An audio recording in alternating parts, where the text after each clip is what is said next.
Good morning and welcome to the Student Hub Live. Well, I'm very sorry we're a few minutes late, but I had to make a coffee. I popped into the chat and you were all having such a good time with your coffee, so I've made one for myself. Thank you very much, Dee. It's been brought into the studio, so welcome to all of you regulars. We've got Kate, Joanna, Thelma, Abby, Davin, Debbie, Ella, Chantel, Stephanie, and Supernova. What's that all about? I wonder if that's about last night, because there's been a lot of talk about the Milky Way.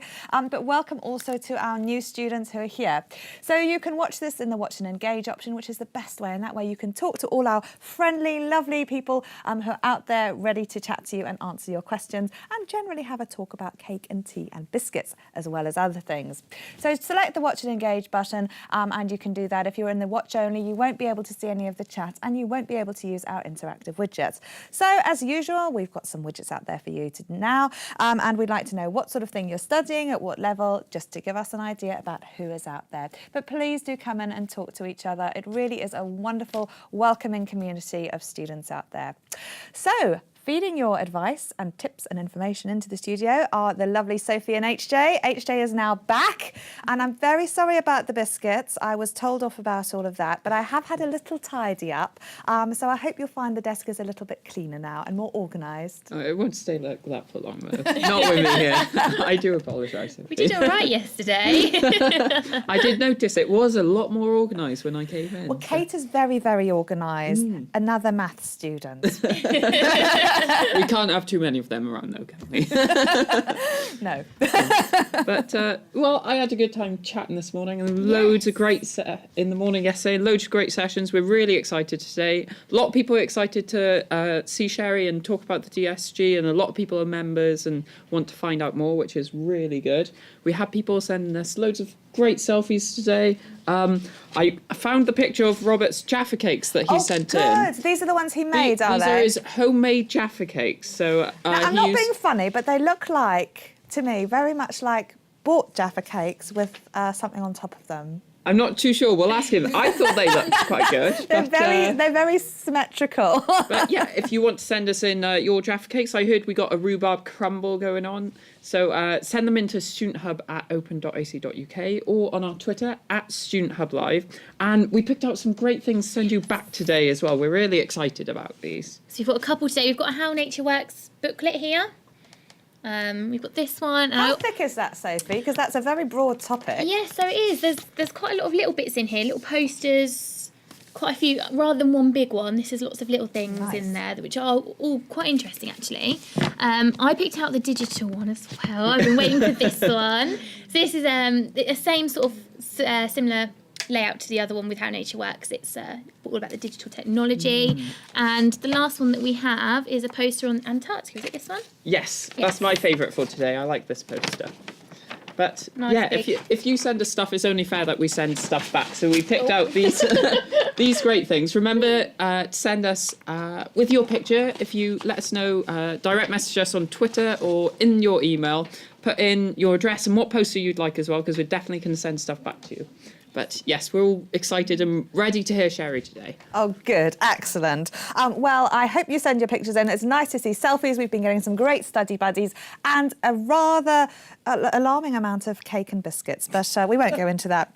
And Sylvia's been up since 4:40 in the morning. Well done, Sylvia. You're very dedicated. We do appreciate it. We've got a great lineup for you today. And Cherry, it's not many people who come to the Student Hub Live with a fan club, a remote fan club, but you are one, so welcome back. Thank you. Now, I wanted to talk to you. You're going to come on for 2 sessions today.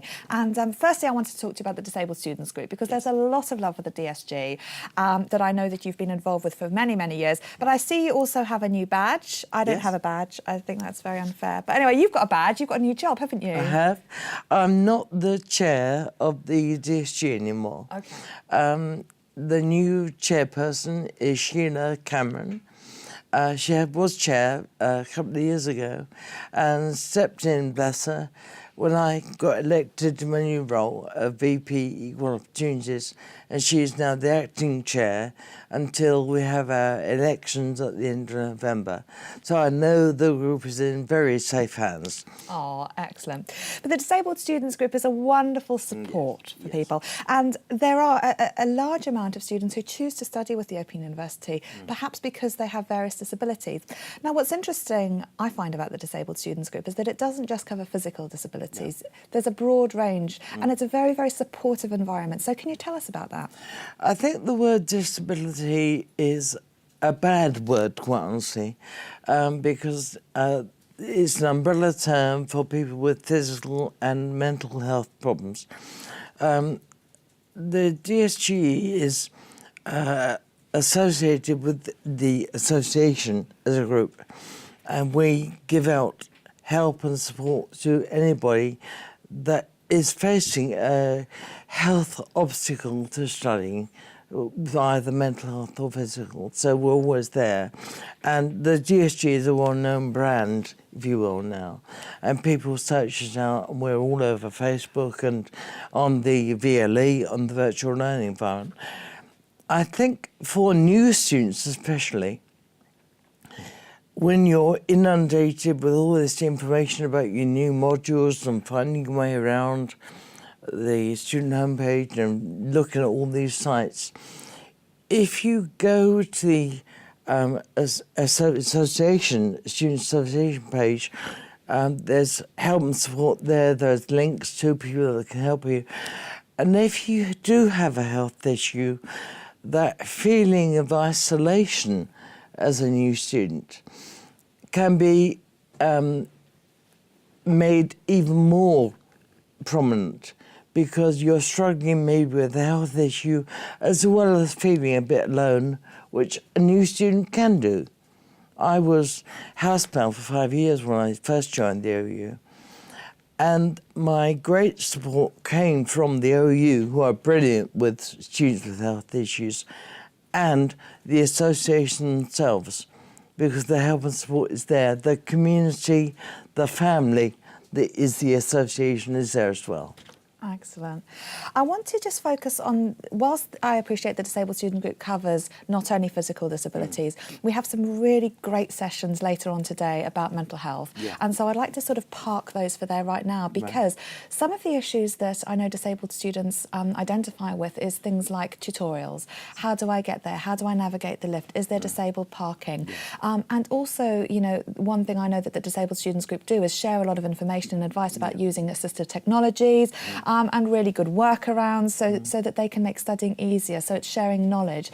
Can you tell us a little bit, firstly, about going to tutorials and what sorts of things may be considerations? And I guess you're a big fan of tutorials. So why are they useful actually working around and enabling people to get to those? If your question is about the physical getting there and finding out about the venue, then that is through the new booking system, which I believe has been a little bit creaky, to say the least, up until now. There's lots of support and advice coming up in, like grassroots support and advice in the DSG Facebook group.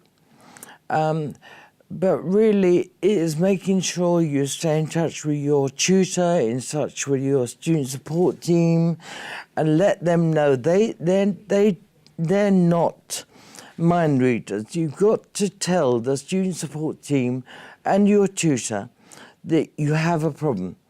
So when you register and you get your tutor's name, what I've always done is send a nice hi, hello email to my tutor and say, hi, I'm Cherry, I'm in a wheelchair, I rearrange furniture when I come into tutorials. And as long as your tutor knows that you've got a difficulty, they hopefully will be able to be your eyes and ears in the tutor room.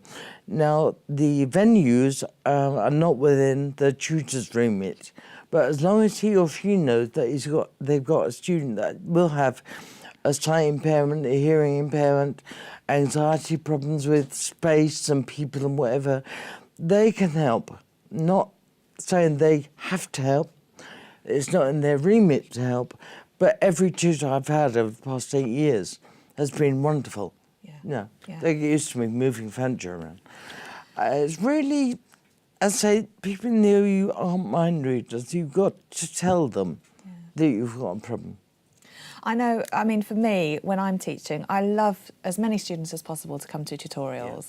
And I know I do anything within my power to do that. And I've had quite a lot of emails because the tutors are just being allocated right now. So people are getting their tutors, they're getting their timetables. And it's a lovely idea to send your tutor an email. And I bet you that most tutors will acknowledge that. But also, you know, things like if you'd like printouts, you know, I'll print out things for people if they're going. And as you say, every tutor is different and it's not always within their remit, but they are generally a helpful bunch who really want people to attend.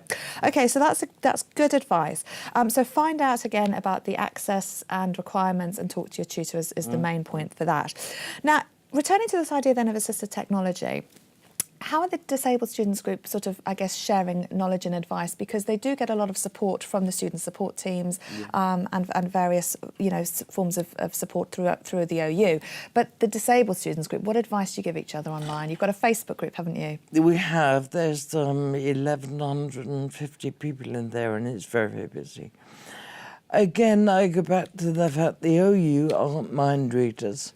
You have to tell them that you have a problem, and they will make alternative formats available on your student homepage. There is some confusion about the print-on-demand service and alternative formats. Alternative formats have to be supplied to students who have an obstacle to studying. There is an equal opportunity thing, okay? Print-on-demand is for students that choose to have printed material, and there is a nominal payment for that, and it doesn't print out everything. But as a student with health issues, in your student home front page, there is a alternative format under the resources there for you, under your module resources, and alternative formats are there, transcripts, videos. You can resize and reprint stuff yourself. So again, if the OU know, they will supply you with comb-bound books, so you can have a book flat on your desk rather than struggle. So again, it's telling, you must tell the OU. And the other thing is apply for your disabled student allowance. Because for assistive software and hardware, you fill an application form, your details, some medical evidence, which unfortunately GPs tend to charge for. Mine charges £30 for a letter. But a top tip, if you've got a consultant will sign the letter for you free of charge.